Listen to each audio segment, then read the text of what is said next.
If you don't know who Stanley Kubrick is, he's an American film director. He is regarded as being the best at his craft. He made such films as 2001, Dr. Strangelove, Clockwork Orange, and The Shining, and many more.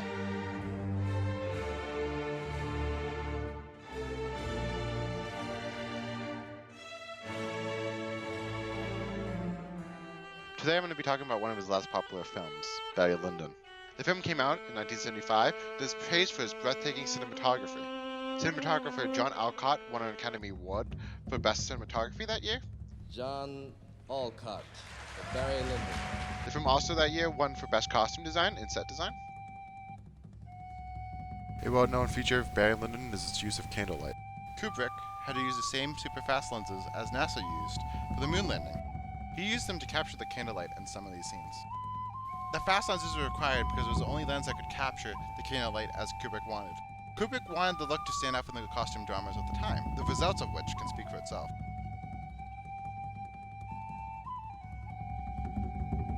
Another cinematography aspect of the film is that it evokes classical paintings from the era.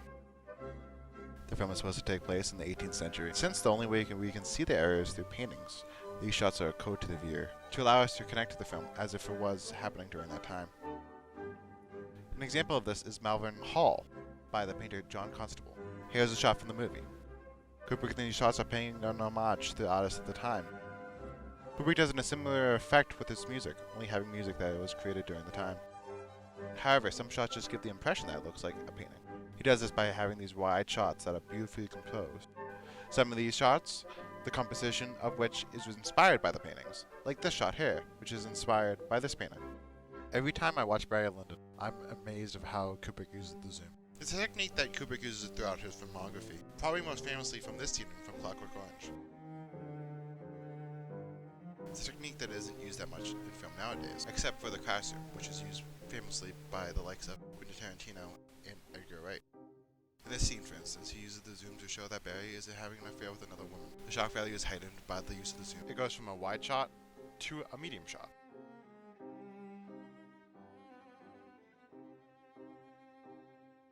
Following this scene, we get this scene with Lady Lyndon. Lady Lyndon, not knowing that her man is cheating on her, is in a depressive state.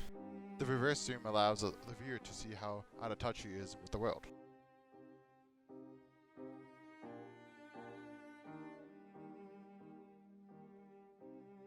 The zoom is also used to create some of the painting-inspired shots, like this reverse zoom.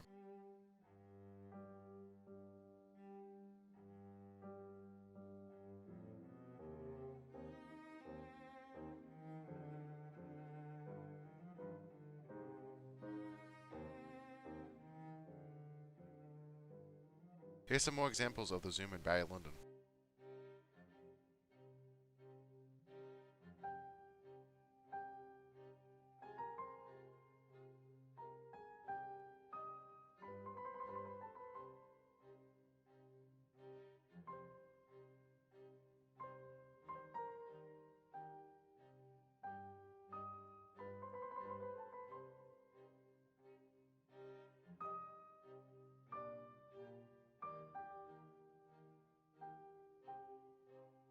Barry Lyndon is one of my favorite films, and I hope after watching this video, if you haven't watched it yet, you will go and watch this film.